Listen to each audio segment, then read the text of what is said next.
Hello everybody, my name is Tenelin, and today I'm bringing you an updated Spiritbonding gathering guide that focuses on the top end gear, stats, and methods, and has a new method that I was not previously aware of when I released the first one.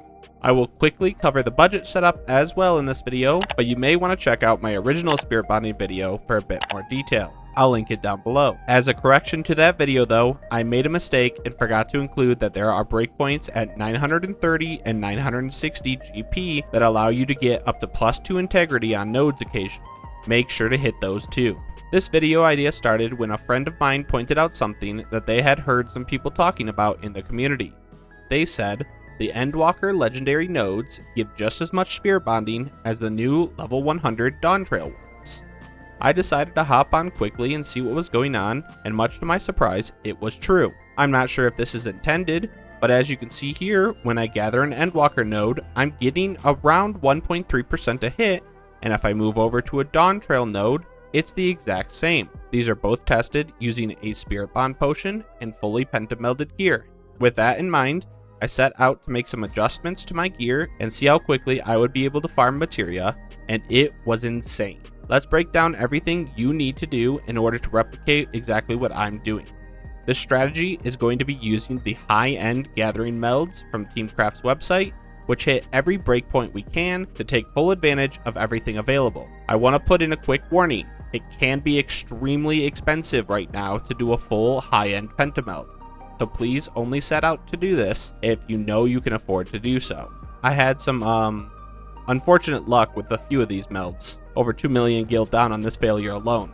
For this method though, we're going to be doing a combination of collectibles and legendary folklore nodes, so we're going to be pushing our stats much higher than the budget set that I had created before. While I'm talking here, I'm going to have a video playing of an example gathering rotation in real time with all of these strategies in place.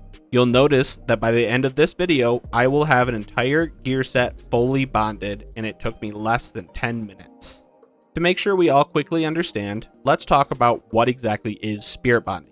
Spiritbonding is essentially the act of gaining experience with your gear, which allows you to extract new materia from the gear every time you get to 100%. This is one of the most effective ways to get materia in the game, and for gathering in particular, it's a very good way to make some gil, and it has an added side effect of also gathering up some materials that could be useful as well.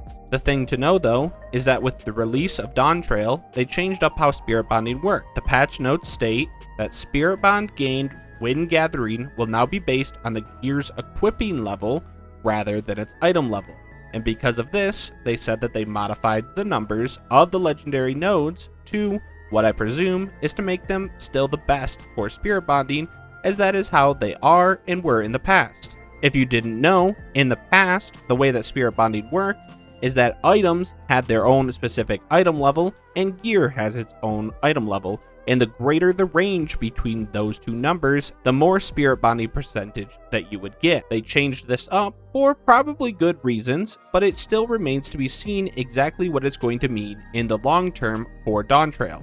Theoretically, it should be better the later we get into the expansion, because it means all of the level 100 nodes that we currently have will still give the same amount of Spiritbonding today that they will at 7.5.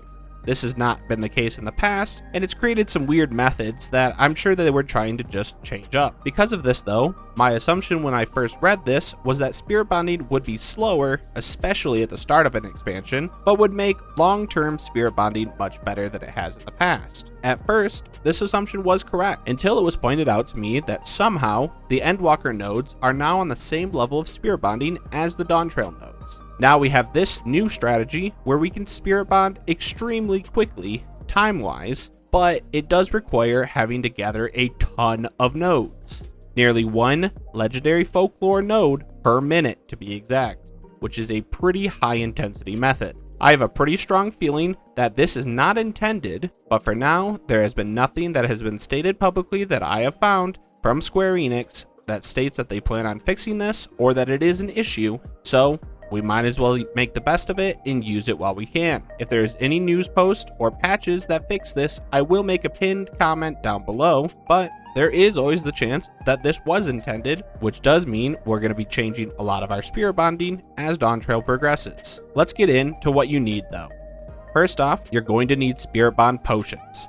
You don't care if these are low or high quality because gathering only earns a +5 bonus from consumables, so anything more is wasted. You will also need fully pentamelded gear. And now if you're trying to copy my method exactly, you will want to have the high-end melds from the Teamcraft website, or if you're looking to do a budget version, it's something that you can do. You'll just want to get a full level 100 set of gear and shove as many perception materia into it to hit 4480 perception and hit 930/960 GP depending on if you want to run food. The 4480 perception is the required amount for gathering the legendary folklore nodes, and the 960 GP will get you the +2 integrity breakpoint for them as well. No matter what method you go for though, you must have a fully pentamelded gear set. Each additional materia in a piece of gear gives you +20% spirit bonding speed, so you want to make sure you have 5 of them in to get 100% faster spirit bonds. If you're going for a budget friendly type of build, grab any odd number materia off the market board. It does not have to be gathering related, and overmeld them into any of your empty slots after you've put the stat required melds into them. Just as a note as well, if you are planning on doing the budget build, I would also not recommend doing the collectibles because they will have a hard time gathering more than 1 or 2 of them per node, and you're better off spending your GP on solid reason or ageless words to get the increased integrity hits on each legendary nodes for the most amount of spirit bonding. All of the following melding information can be found on Teamcraft's Gathering Melding Guide, but I'll break out the important parts for you. These are the overall stats that you're looking to get, as they allow you to take advantage of the spirit bonding and collect as many of the orange Scrip collectibles as possible, double dipping into a massive amount of materia very quickly.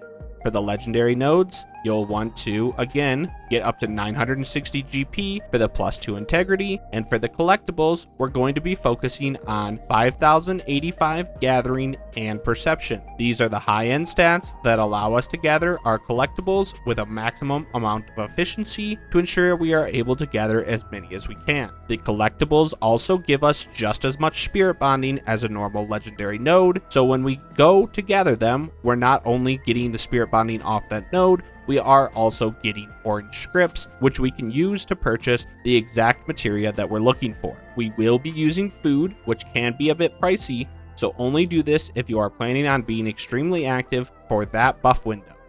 You'll want the nasi goreng, which with our melds will put us up to 1000 GP, so we can use this collectible rotation here.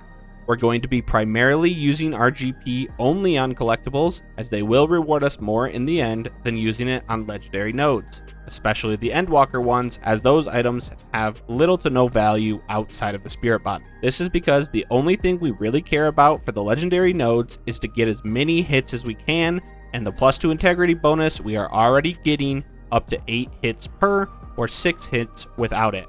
The Dawntrail legendary nodes, on the other hand, will most likely have some decent profit to be made selling off the items once 7.05 is out, when they will get some additional uses, but for now, we'll just stock up on them as a side effect of Spirit Bond.